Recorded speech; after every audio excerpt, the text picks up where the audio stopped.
사랑합니다. 축복합니다. 네, 서로 인사하겠습니다. 사랑합니다. 축복합니다. 사랑합니다. 축복합니다. 예, 오늘 말씀으로 마태복음을 이제 마지막 강의를 하겠습니다. 오늘 마지막 강의의 제목이 세상의 끝을 살아가는 지혜입니다. 우리가 참 지혜롭게 살아야 되겠습니다. 오늘 말씀을 통해서 세상 끝을 살아가는 게 어떤 게 지혜로운 것인가 잘 배우고 지혜롭게 살아가는 저희들이 되기를 기도합니다. 우리 다시 한번 인사할까요? 우리 지혜롭게 사십시다. 지혜롭게 사십시다. 네네. 자, 요절 말씀은 25장 21절입니다. 우리 함께 기도하고 같이 읽고 제가 기도하고 시작하겠습니다. 시작. 그 주인이 이르되 잘하였도다 착하고 충성된 종아 내가 적은 일에 충성하였으며 내가 많은 것을 내게 맡기리니 내 주인의 즐거움에 참여할지어다 하고 고마우신 하나님 작년과 올해를 통하여서 마태복음 말씀을 통해서 예수님의 복음을 새롭게 영접하고 또 구원의 은혜를 누리게 하여 주신 것을 감사합니다. 또한 저희들에게 장차 오실 예수님께 대한 참 산소망이 있음을 깨닫게 해주신 것을 감사합니다. 저희가 말세의 마지막 때를 살고 있는데 어떻게 지혜롭게 살아야 할까요? 오늘 말씀을 통해서 그 비결을 배우고 저희가 말세를 살아가는 지혜로운 자들이 될 수 있도록 축복해 주시기를 기도합니다. 감사하고 모든 말씀 주 예수 그리스도의 이름으로 기도하였습니다. 아멘.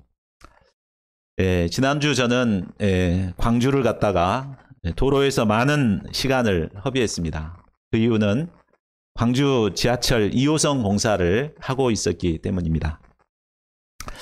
편도 5차선이었던 도로는 2차선으로 줄어들었고 출퇴근 시간에는 아주 꽉 막혀서 앞으로 진행하기가 힘들었습니다.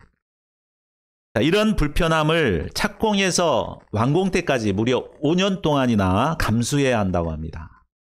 5년간에 걸쳐서 그런 공사를 합니다. 근데 의아한 것은 이런 불편함에도 불구하고 주민들은 전혀 불만이 없다는 것입니다. 요즘은 누가 자신을 좀 불편하게 하면 모두가 막 피켓을 들고 머리띠를 두르고 막 데모를 하죠. 그런데도 주민들은 불편함을 모르고 오히려 좋아했습니다. 왜 그랬을까요? 그것은 지금은 불편해도 5년 뒤에는 훨씬 살기가 좋아지기 때문입니다. 지하철로 인해서 이동이 편해지고 살기가 좋아집니다. 더불어 자신이 소유하고 있는 집값이나 땅값도 훨씬 이제 높아지게 되죠. 이 때문에 사람들은 이제 불편함을 기꺼이 감수하고 있는 것입니다. 이처럼 미래에 펼쳐질 희망을 우리가 확신하게 될 때 현재의 어려움을 기꺼이 기쁨으로 감당할 수 있음을 깨닫게 됩니다. 자, 우리는 지난주 말씀을 통해 신자들에게 어떤 영광이 주어질 것인가를 배웠습니다. 장차 예수님은 능력과 큰 영광으로 재림하십니다. 이때 천사들은 성도들의 이름을 부를 것입니다. 우리의 이름이 호명되면 우리는 신령한 몸으로 변화되어 공중에서 사랑하는 예수님을 맞이하게 됩니다. 그리고 영원한 하나님 나라에서 사랑하는 예수님과 함께 영원토록 왕노릇하게 될 것입니다. 자, 이 산소망을 우리는 가지고 있습니다. 그렇다면 이러한 소망을 가진 우리들이 이 땅에서 감당해야 될 수고와 고난은 어떤 것입니까? 오늘 본문 말씀에는 말세를 살아가는 신자들이 감당해야 할 수고와 고난이 무엇인가를 가르쳐주고 있습니다. 본문 말씀을 통해서 이를 배우고 예수님의 재림을 준비하는 지혜로운 성도들이 될 수 있기를 간절히 기도합니다. 파트 1, 자더라도 성령의 기름을 준비해야 합니다. 1절에서 13절 말씀입니다. 1절을 보십시오. 그때의 천국은 마치 등을 들고 신랑을 맞으러 나간 열 처녀와 같다 하리니. 여기서 그때는 그리스도께서 재림하실 때를 말합니다. 또 신랑은 그리스도를 말하고 열 처녀는 바로 예수님을 기다리는 신자들을 말합니다. 유대인들의 결혼 풍습은 지방마다 조금 차이가 있습니다. 일반적으로 유대인들은 정혼한 지 1년이 지나면 결혼식을 하게 되는데 이제 신랑이 먼저 신부를 데리러 신부집을 찾아갑니다. 이때 시간이 대개 그 하루 일과가 끝난 오후 6시 정도라고 합니다. 이때 신부의 들러리들은 신랑이 왔다는 소식을 듣고 이제 신랑을 데리고 신부에게로 갑니다. 그리고 신부와 함께 이제 신랑의 집에 가서 일주일 동안 성대한 혼인 잔치를 하게 됩니다. 자, 2절에서 4절을 보십시오. 그런데 신랑을 맞이해야 하는 10처녀 중에 5은 미련하고 5은 슬기가 있었습니다. 미련한 자들은 등은 가졌지만 기름은 준비하지 않았습니다. 그러나 슬기 있는 자들은 그릇에 기름을 담아 등과 함께 준비를 했습니다. 자, 등과 함께 기름을 준비했는가, 그렇지 않았는가에 따라서 미련한 자와 슬기로운 자가 나뉘어졌습니다. 자, 여기서 그렇다면은 이 기름은 무엇을 의미할까요? 등은 신자의 외형적인 모습을 의미한다면 바로 기름은 겉으로는 드러나지 않지만 그 불을 밝혀내는 원동력이라고 할 수 있습니다. 그러니까 보이지 않지만 신자의 그 원동력이 뭡니까? 믿음이 될 수 있겠고 또 성령의 충만함이 될 수 있겠죠. 성경에서는 이 기름을 주로 성령을 의미할 때 사용합니다. 이사야서 61장 1절도 보면 주 여호와의 영이 내게 내리셨으니 이는 여호와께서 내게 기름을 부으사, 하나님의 영이 내린 것을 기름을 부으신 걸로 이렇게 표현하고 있습니다. 요한일서 2장 27절도 너희는 주께 받은 바 기름 부음이 너희 안에 거하시니, 성령의 임재를 기름 부음으로 표현하고 있습니다. 하나님께서는 예수님을 그리스도로 고백하는 자들에게는 누구나 성령을 선물로 주십니다.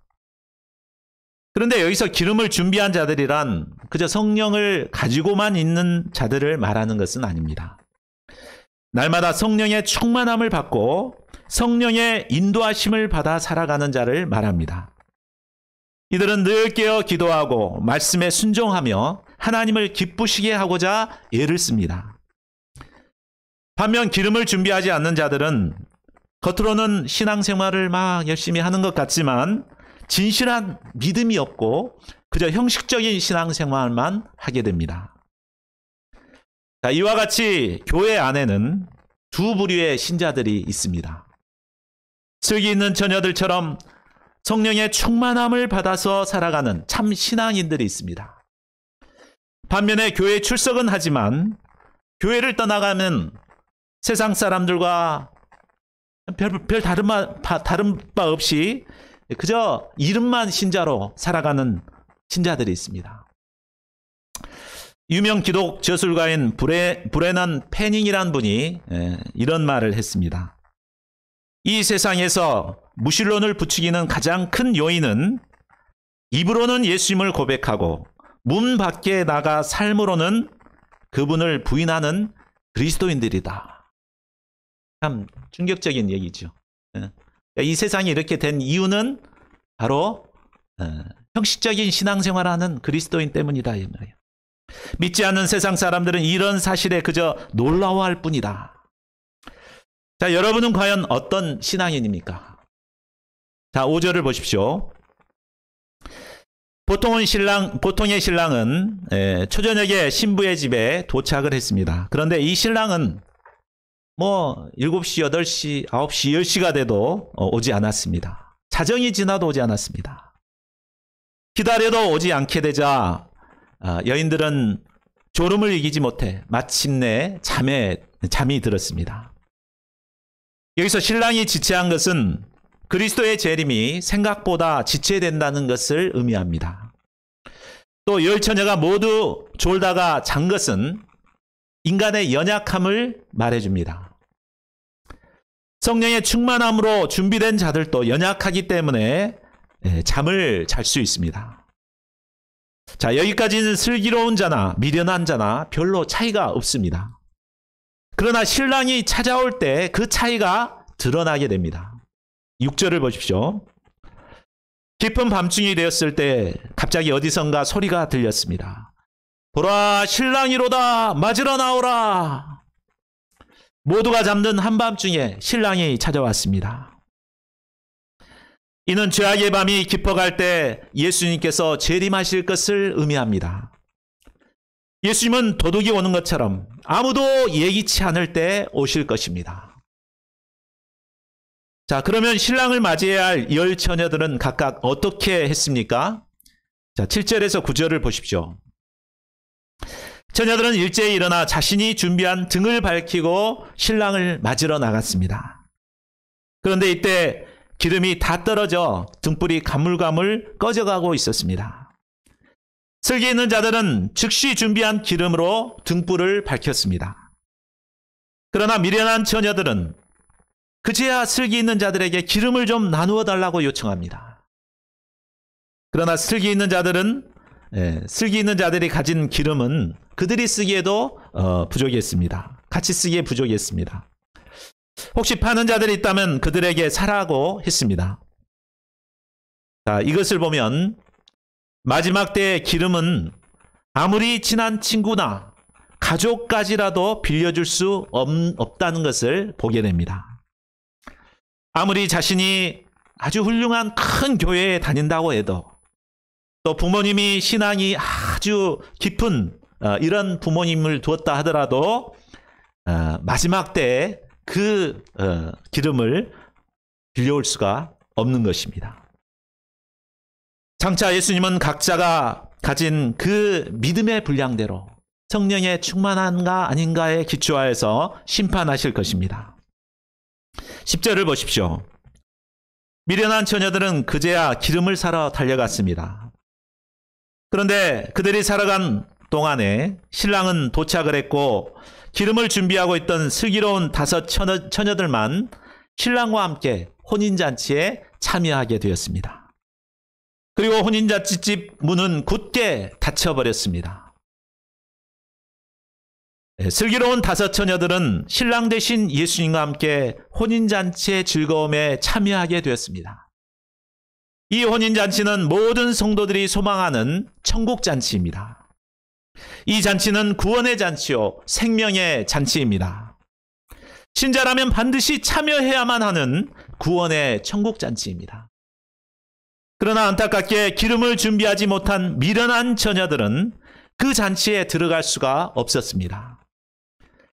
11, 12절을 보십시오. 잔치집의 문이 닫힌 후에 미련한 5 처녀들이 와서 간청했습니다. 주여, 주여, 우리에게 열어주소서. 그때 안에서 주님께서 대답합니다. 진실로 너에게 이르노니 내가 너희를 알지 못하노라. 결국 그들은 축복된 혼인잔치에 들어가지 못하고 밖에서 벌벌 떨며 슬피 울게 되었습니다. 자, 그러면 그들이 왜 기름을 미리 준비하지 못했을까요?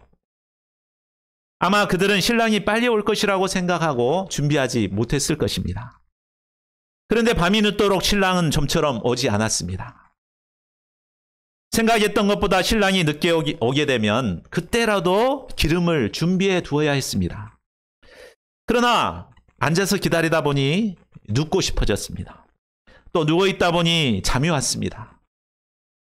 신랑이 밤늦도록 안 왔으니 아마 오늘 저녁에는 안 올 것이라고 생각하고 그들은 깊은 잠에 빠져들었습니다. 결국 그들은 준비할 수 있을 때 준비하지 못했기 때문에 혼인잔치에 들어갈 수가 없었습니다. 자, 예수님은 이 비유의 결론으로 말씀하십니다. 우리 13절을 같이 읽겠습니다. 시작.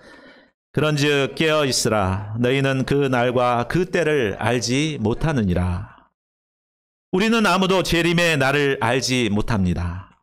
또한 자신이 세상을 떠날 때도 알 수 없습니다. 우리는 젊다고 아직 멀었다 이렇게 생각하지만 이근감, 맹감 다 한꺼번에 떨어집니다. 우리 언제 주님 앞에 갈지 모릅니다. 이날은 갑작스럽게 우리에게 임합니다. 그러므로 우리는 언제 그날이 임하더라도 기쁨으로 주님을 맞이할 수 있도록 늘 깨어서 기름을 준비해야 합니다. 코로나19로 인한 오늘날의 상황은 영적으로 볼 때 깊은 밤과도 같습니다. 전도도 할 수 없고 마음 놓고 예배도 드릴 수가 없습니다. 때문에 그저 영적인 잠에 빠져야 할 것 같습니다. 그러나 이때 우리가 해야 할 것이 있습니다. 그것은 바로 말씀과 기도로 성령의 충만함을 덧입는 것입니다. 저는 코로나19로 인해 개인적으로 어느 때보다 바쁘게 지내고 있습니다. 기도의 시간도 많아져서 하루에 2시간씩 기도하고 있고 또 줌을 통해서 공부도 하고 있습니다. 책도 읽고 운동도 하고 말씀 준비하는데 많은 시간을 투자합니다. 너무 바쁘기 때문에 땡큐 노트를 통해서 자기 관리를 철저히 해가며 감당하고 있습니다. 이것을 볼 때 코로나19를 주신 것은 하나님께서 그동안 부족했던 우리의 기름을 준비할 수 있도록 우리에게 기회를 주신 거라는 생각이 듭니다. 어떤 분은 이 기간을 성경 필사를 통해서 충만하게 성령을 채우시는 분들이 있습니다. 어떤 분들은 말씀을 암송하고 어떤 분들은 기도를 통해 성령 충만함을 덧입어가고 계십니다. 저희 모두가 주어진 시간들을 헛되이 보내지 말고 성령의 충만함을 덧입는 기회로 삼으시기를 기도합니다. 파트 2. 주어진 재능으로 장사해서 이익을 남겨야 합니다. 14절에서 30절입니다. 14, 15절을 보십시오. 어떤 사람이 타국에 갈 때 그 종들을 불러 자기 소유를 맡겼습니다. 주인은 종들에게 각각 그 재능대로 하나에게는 금 5달란트를, 하나에게는 2달란트를, 하나에게는 1달란트를 주었습니다. 여기서 금 한 달란트는 6천 데나리온입니다. 그리고 한 데나리온이 일꾼 하루 품삯이라고 그랬죠. 그러니까 6천 데나리온, 한 데나리온은 일꾼 보통 20년 연봉을 모아놓은 것입니다. 하나도 안 쓰고 월급 탄 거 다 20년 동안 모아놓은 그러한 엄청난 금액입니다. 주인은 이 거액의 돈을 각각의 그 재능대로 나누어 주었습니다. 재능이 많은 자에게는 5달란트, 평범한 사람에게는 2달란트, 재능이 적은 자에게는 1달란트. 그것만 해도 연봉 20년 연봉이었습니다. 자, 달란트는 하나님께서 각 사람에게 주시는 재능을 의미합니다.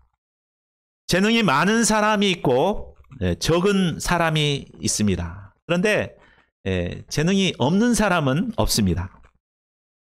저는 특별하게 뛰어난 부분은 없지만 두루두루 참 적당히 잘하는 은사가 있습니다. 그래서 전에 이제 이여수아 목사님은 저를 항상 빼다지가 많다. 뭐 이걸 해도 잘하고 저걸 해도 막 잘하니까 이런 얘기를 했습니다. 반면에 저처럼 막 이렇게 앞에 나서서 드러나는 재능은 없지만 조용히 뒤에서 섬기는 재능을 가지신 분들이 있습니다.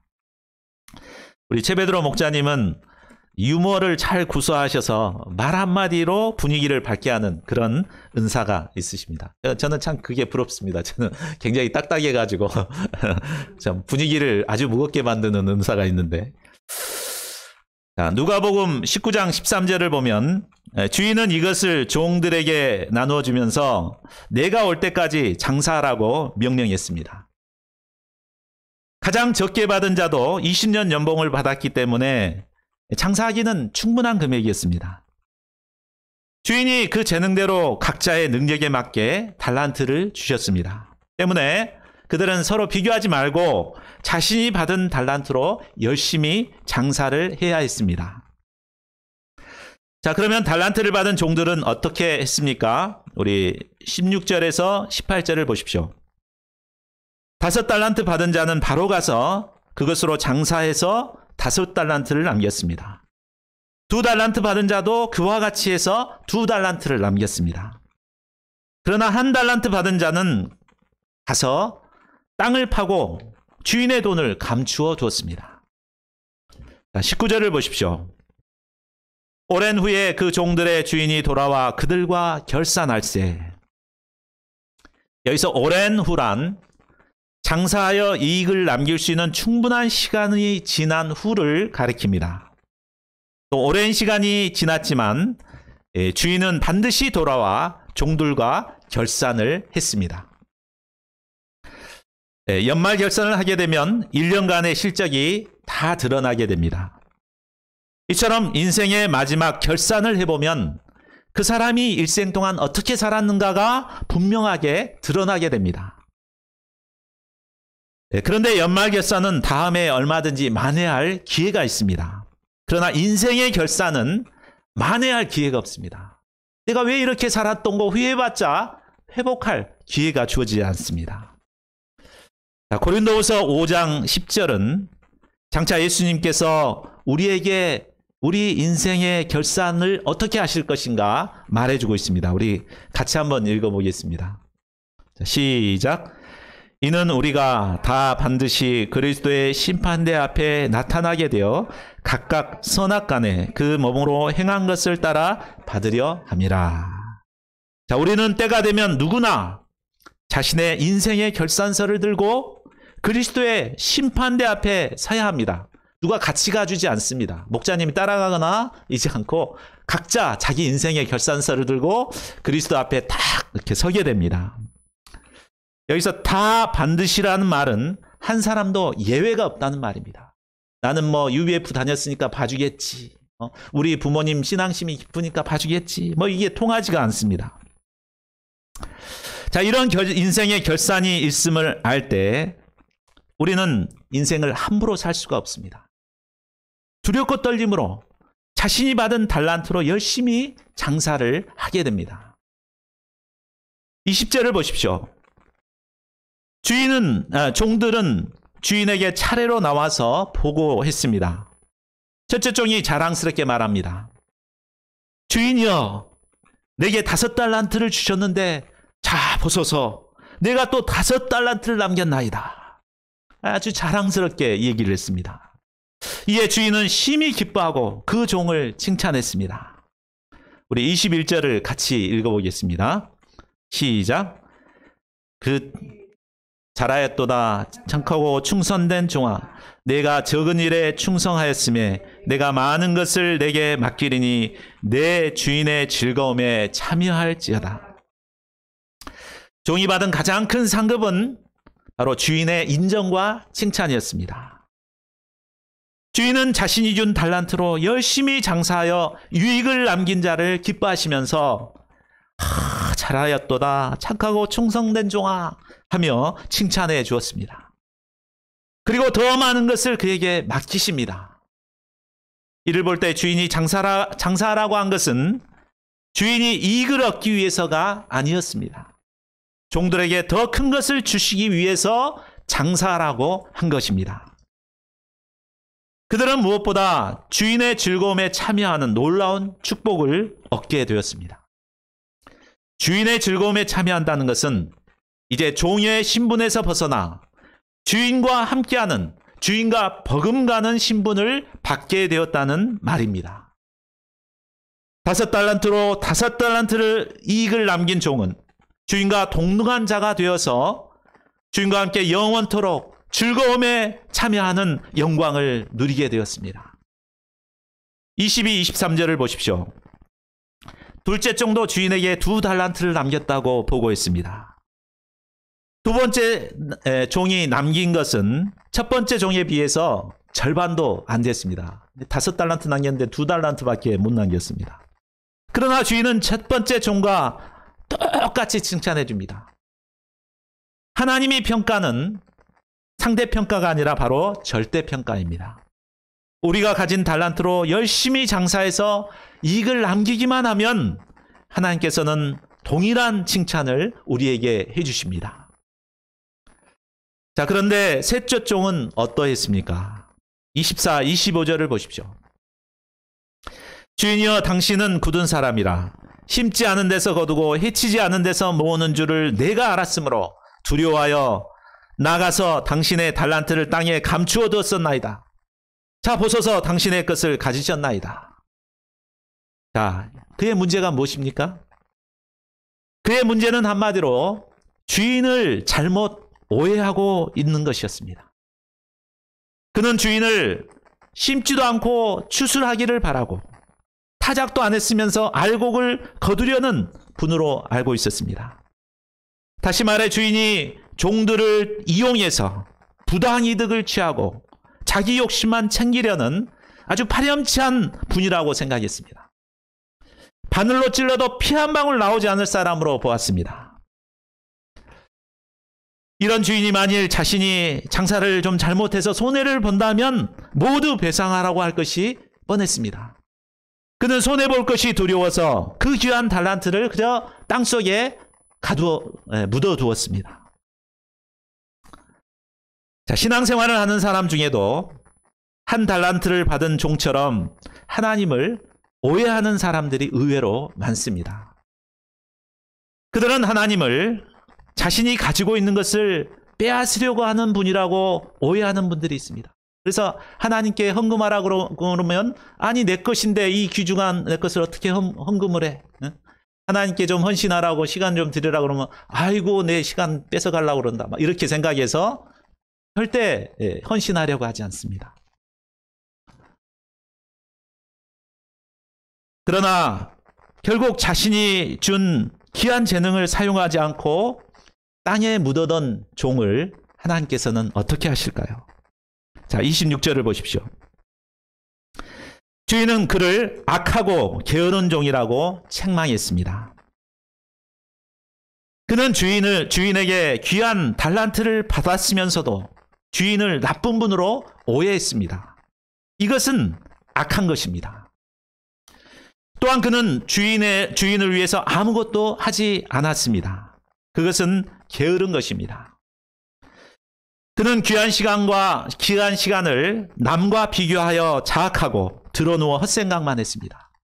그러면서 오히려 육신의 쾌락을 추구하여 살았습니다. 이런 그는 결국 귀한 인생을 낭비했습니다.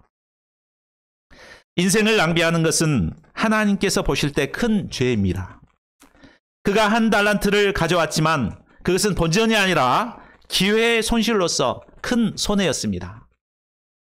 그가 만일 어찌하든지 이익을 남겨드리려고 했다면 그것을 은행에라도 두어 이자를 찾았을 것입니다. 그는 주인에게 무익한 악한 종이었습니다. 28절을 보십시오. 주인은 그에게서 한 달란트를 빼앗아 10달란트 가진 자에게 주었습니다. 10달란트 가진 자는 11달란트를 갖게 되었습니다. 이를 보면 주인이 종에게 달란트를 준 것은 그것으로 주인의 이익을 위한 것이 아니라 바로 종들에게 풍성한 은혜를 베풀기 위함이었습니다. 무익한 종은 이런 주인을 오해했다가 인생을 망쳐버리게 되었습니다. 29절을 보십시오. 예수님은 결론적으로 말씀하십니다. 무릇 있는 자는 받아 풍족하게 되고 없는 자는 그 있는 것까지 빼앗기리라. 하나님께서 우리에게 주신 은사와 재능으로 열심히 장사해서 이익을 남긴 자는 더욱 풍족한 은혜를 받게 됩니다. 그러나 재능을 땅에 묻어두고 사용하지 않는 자는 그 있는 것까지 빼앗기게 됩니다. 뿐만 아니라 바깥 어두운 데로 쫓겨나 슬피 울며 이를 가는 심판을 받게 됩니다. 파트 3, 이익을 남기려면 작은 일에 충성해야 합니다.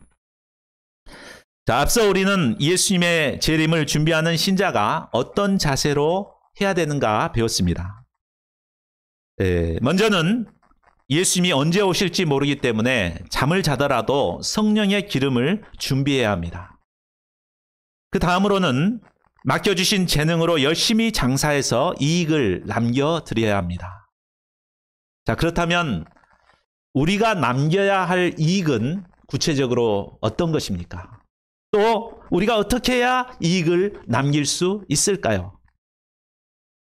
자, 많은 사람이 주님께 이익을 남기는 것을 외적인 것으로 생각합니다.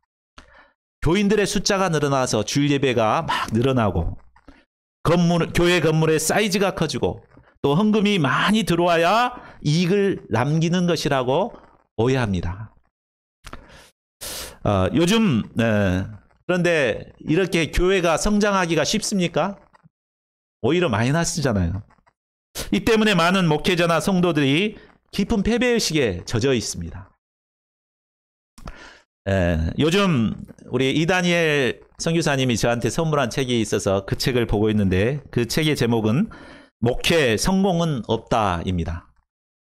자, 이 책에서 J.R. 브릭스 목사님은 우리 목회자들, 성도들이 성공이라는 금송아지 우상으로 인해 지쳐가고 있다는 것을 지적하고 있습니다.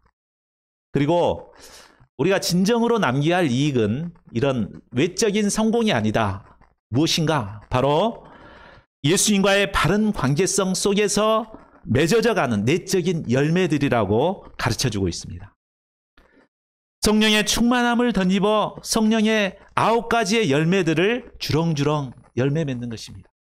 사랑, 희락, 화평, 오래 참음, 자비, 양성, 충성, 온유, 절제 이런 열매들을 맺어가는 것이 이익을 남기는 것입니다. 또한 예수님을 본받아 그리스도의 장성한 분량에까지 자라라는 것이 바로 하나님께서 우리에게 기대하시는 이익입니다. 자, 그렇다면 하나님께서 우리에게 기대하시는 이 이익을 남기기 위해서 우리에게 필요한 것은 무엇입니까? 첫째로 자신의 달란트를 발견하고 열심히 사용해야 합니다. 자, 한 달란트 받은 종은 자신이 받은 달란트를 하찮게 여겼습니다. 그것은 다른 종들과 비교했기 때문입니다. 다른 종들은 5달란트를 가지고 있고 평범한 자도 자신보다 많은 2배의 달란트를 가졌는데 자신은 너무나 볼품없는 달란트, 한 달란트였습니다. 한 달란트만 해도 굉장히 귀한 것인데 비교하다 보니까 그게 초라하게 보인 것입니다. 그래서 그는 그것을 땅속에 묻어두고 전혀 사용하지 않았습니다. 이처럼 다른 사람들과 비교할 때 우리는 자신에게 있는 귀한 달란트를 발견하지 못하게 됩니다. 다른 사람들과 비교하다 열등의식에 사로잡혀 자신감을 잃고 점점 재능을 사장시켜버립니다. 그러나 재능이란 발견하고 반복해서 사용할 때 그 빛을 발하게 되는 것입니다. 저는 과거 대학 2학년 때까지 책상에 단 30분도 앉아있지 못하던 자였습니다. 그러면 다들 놀랍니다. 그리고 책도 제가 아무리 생각해봐도 한 2권 정도밖에 대학 2학년 때까지 읽어보지 못한 것 같아요. 물론 교과서는 바뀌었죠. 근데 이제 그 소설책이라든가 뭐 이런 책을 물론 만화책은 많이 봤습니다만 이 책은 2권 이상 읽어본 적이 없습니다. 저는 때문에 이 책을 읽고 글을 쓰는 데는 아주 재능이 없다고 생각했습니다. UBF에 와가지고 제일 힘든 게 소감 쓰는 것이었습니다. 그냥 소감을 매주 써라 그러니까 참 너무 힘들었습니다. 나는 재능이 없는데 왜 써라 그런가.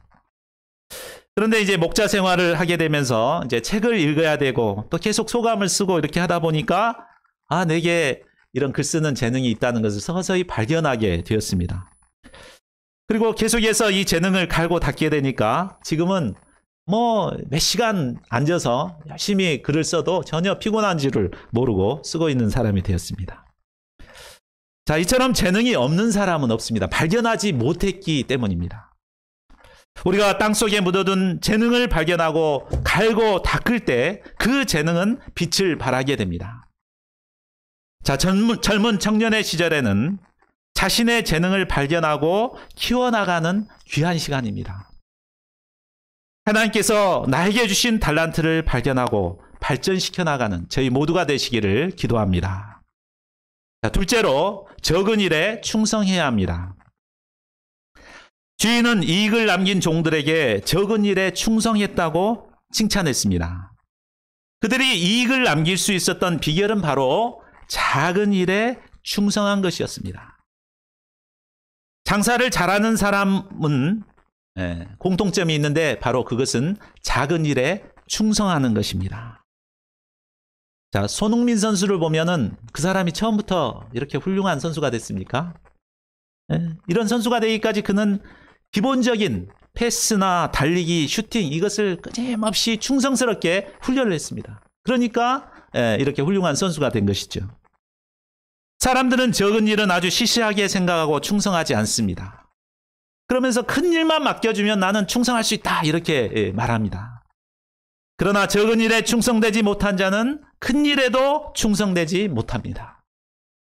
반면에 적은 일에 충성된 자는 큰 일에도 충성하게 됩니다. 충성이란 자신에게 맡겨준 일을 마음으로 영접하고 책임감 있게 끝까지 감당하는 것을 말합니다. 하나님께서 맡겨주신 일에 충성하는 자들은 하나님께 많은 유익을 남길 뿐만 아니라 세상에서도 많은 유익을 남기게 됩니다. 자, 한 사람을 소개하고 말씀을 맺겠습니다. 24살의 청년 성명석 군이라는 분이 있습니다. 저기 화면에 보이시죠? 그는 지적장애 2급으로 정신연령은 8살에 불과합니다. 거기다가 몸은 저절로 움직이는 틱 장애까지 있습니다. 그의 아버지는 20년 전 그의 나이 4살 때 암으로 돌아가셨습니다. 그리고 어머니는 가출을 했습니다. 할아버지 할머니 손에 커온 그는 할 수 있는 것이 아무것도 없는 것 같았습니다. 그런데 중학교 1학년 때 선생님이 그가 다른 건 못하는데 노래하는 데는 굉장히 좋아하는 것을 보고 합창부에 들어가서 노래를 시켰습니다. 그는 노래하는 것이 너무 즐거워서 계속해서 노래를 부르고 시간만 나면 막 노래를 갈고 닦았습니다. 그래서 지금은 외국어 가사까지 막 외워가지고 노래를 아주 유창하게 부를 정도가 되었습니다.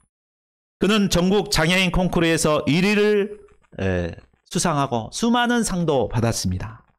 지금은 합창단에서 하나님을 찬양하며 개인 독창에도 열 정도로 왕성한 활동을 하고 있습니다. 자, 정신연령이 8살밖에 안 되는 이 사람도 자기의 달란트를 찾아서 갈고 닦고 하나님께 이익을 남겨주고 있습니다. 자, 여러분에게는 어떤 달란트가 있습니까? 그리고 이 달란트를 어떻게 사용하고 계십니까? 저희 모두가 하나님께서 주신 이 귀한 달란트로 열심히 장사하여 주님께 이익을 남겨드릴 수 있기를 기도합니다. 그리하여 장차 잘하였도다 착하고 충성된 종아 하는 주님의 칭찬을 받는 저희 모두가 되시기를 간절히 기도합니다. 요절 말씀 읽고 우리 함께 기도하는 시간 갖겠습니다. 먼저 요절 읽겠습니다. 21절 시작. 그 주인이 죄송합니다. 제가 그걸 바꿔놓는 걸 깜빡했네요. 자, 제가 읽겠습니다. 그 주인이 이르되 잘하였도다 착하고 충성된 종아 내가 적은 일에 충성하였음에 내가 많은 것을 내게 맡기리니 내 주인의 즐거움에 참여할지어다 하고 기도 제목 오늘부터 기도 제목을 이렇게 발표하고 이 기도 제목에 의해서 기도하겠습니다. 눈을 떠서 이렇게 보고 기도하셔도 됩니다. 첫 번째는 주어진 시간을 우리가 헛되이 보내지 않고 성령 충만함을 덧입기를 기도해야 되겠습니다. 두 번째로는 나에게 주신 재능을 발견하고 키워나가는 자가 되기를 기도해야 되겠습니다. 세 번째로 적은 일에 충성해서 풍성한 열매를 맺도록 기도해야 되겠습니다. 적은 일은 기본 생활이죠. 영적 기본 생활에 우리가 충성해서 풍성한 열매를 맺어가도록 기도해야 되겠습니다. 이 세 가지를 가지고 우리 한 2분 정도 기도하고 마무리 기도하겠습니다. 하나님 아버지, 주님께서 오늘 귀한 말씀을 통해서 우리가 마지막 때 어떻게 살아야 할 것인가 가르쳐 주셔서 감사합니다. 주어진 시간들 헛되이 보내고 잠잘 때가 많았습니다. 그러나 슬기 있는 다섯 처녀들처럼 성령의 기름을 충만하게 채우는 자가 되게 도와주시옵소서.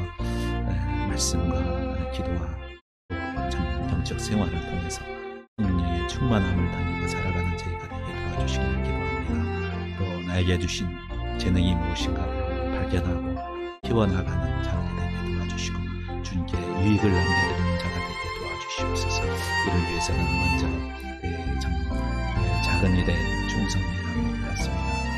영적 기본 생활, 말씀과 기도의 생활에 충성함으로 풍성한 열매를 유익을 남겨주고 저희가 될 수 있도록 축복하여 주시옵소서. 아버지 하나님 저희 심령 가운데 함께하여 주시고 이것을 지혜롭게 살아가는 종이 되시도록 인도하여 주시옵소서. 인도하여 주시옵소서. 인도하여 주시옵소서. 아버지 주시옵소서.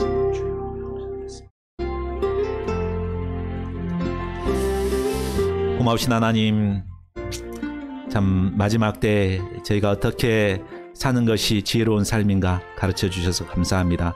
제가 주어진 시간에 참 헛되이 보내지 아니하고 정말 참 성령의 기름을 충만하게 채우는 지혜로운 자들이 되게 도와주시기를 기도합니다. 또한 주님께서 주신 참 재능과 달란트를 잘 갈고 닦아서 주님께 유익을 남겨드리는 저희들이 될 수 있도록 축복하여 주시기를 간절하게 기도합니다. 감사하고 모든 말씀 주 예수 그리스도의 이름으로 기도하였습니다. 아멘. 다 같이 일어나셔서 찬송가 175장을 부르시겠습니다.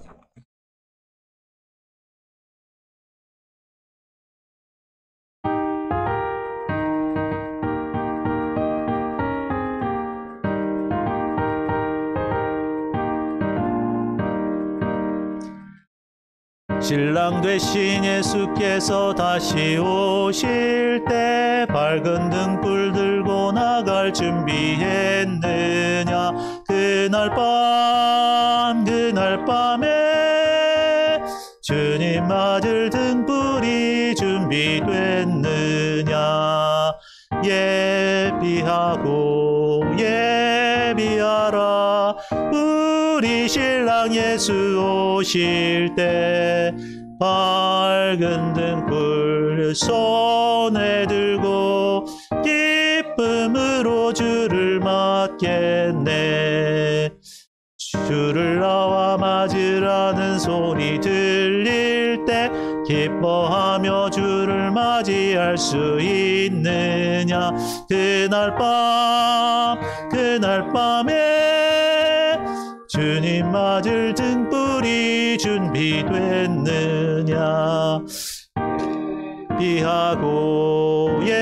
예비하라 우리 신랑 예수 오실 때 밝은 등불 손에 들고 기쁨으로 주를 맞겠네.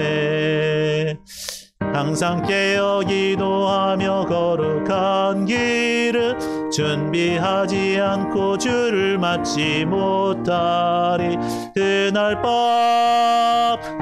밤에 주님 맞을 등불이 준비됐느냐.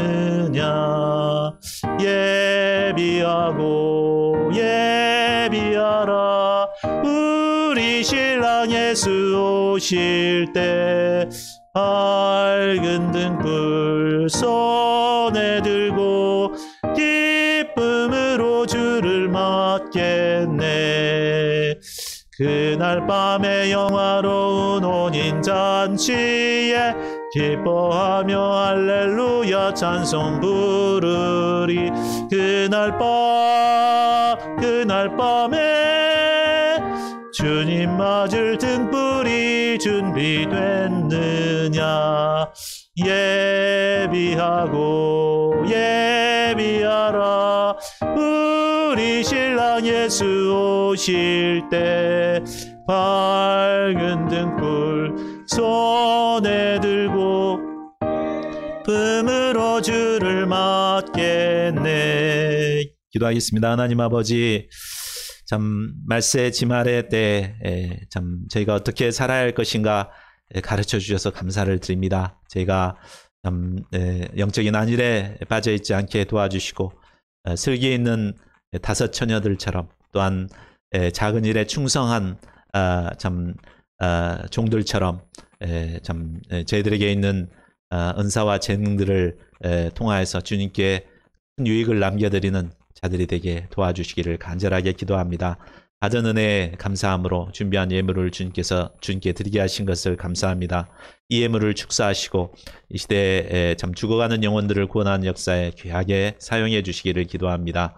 또한 드린 손길 원하고 구하는 기도의 제목이 있습니다. 들으시고 하늘문을 열어서 속히 응답해 주시옵소서. 감사하고 모든 말씀 주 예수 그리스도 이름으로 기도하였습니다. 아멘. 예. 자리에 앉아 주십시오. 예, 하나님께서 마태복음 말씀에 풍성한 은혜 주셔서 감사합니다. 다음 강의들이 한 3강 정도 남아 있는데 올해 이제 말씀 일정에 따라서 중단하고 있습니다. 다음에 기회 있을 때 나머지 말씀들은 하도록 하겠습니다. 예, 오늘 말씀 통해서 우리가 마지막 때를 살고 있는데 어떤 참 지혜롭게 살아야 될 것 같습니다. 우리가 세상 분위기에 그냥 흘러가 버려서는 안 되겠죠. 우리가 어떤 자인가 분명하게 알고 우리가 슬기 있는 다섯 처녀들처럼 충성된 종들처럼 지혜롭게 살아가는 저희들이 되어야 되겠습니다. 자, 코로나가 속히 안정될 수 있도록 우리 기도하고 선교사님들 위해 중보 기도해야 되겠습니다. 오늘부터 이제 새로운 기도 제목이 나왔는데요. 사실 올해가 UBF 이제 60주년 기념하는 해입니다. 그래서 세계 선교보고대회를 계획하고 있었습니다. 한국에서. 내년 같으면 막 전 세계에서 다들 이제 와가지고 했고, 저희들도 차를 타고 다 같이 올라가서 함께 연합 예배로 이렇게 드렸는데, 코로나 때문에 그럴 수 없게 됐죠. 근데 대신에 비용이 전혀 들지 않으면서 이제 이 대회를 할 수 있는 좋은 기회가 또 우리에게 주어진 것 같습니다. 그래서 일정은 이제 5월 30일로 이렇게 정해졌는데 구체적인 프로그램 방향들을 이렇게 잡아야 됩니다. 오늘부터 이제 구체적으로 의논하고 회의를 하면서 방향을 잡아갈 건데요. 구체적인 방향과 프로그램을 주시도록 기도해 주시기 바랍니다.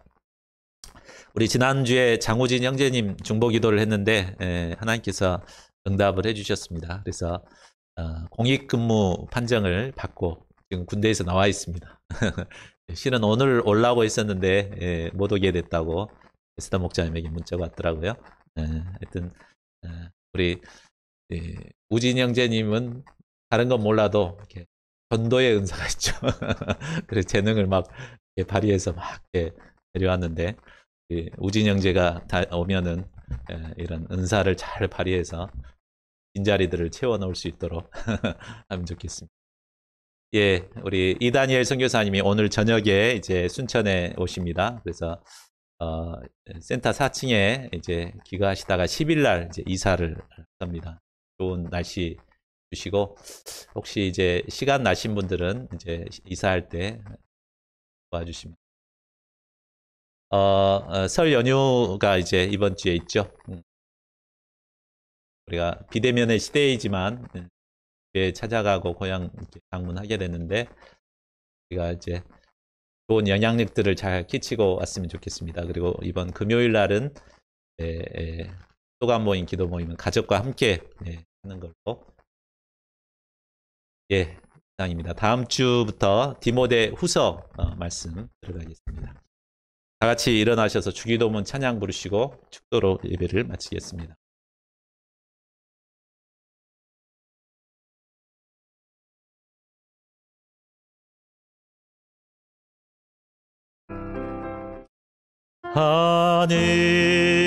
하늘에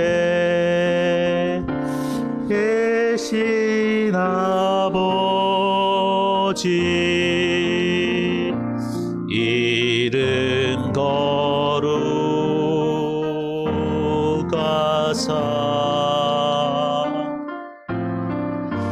주님 나라 임하시고 뜻이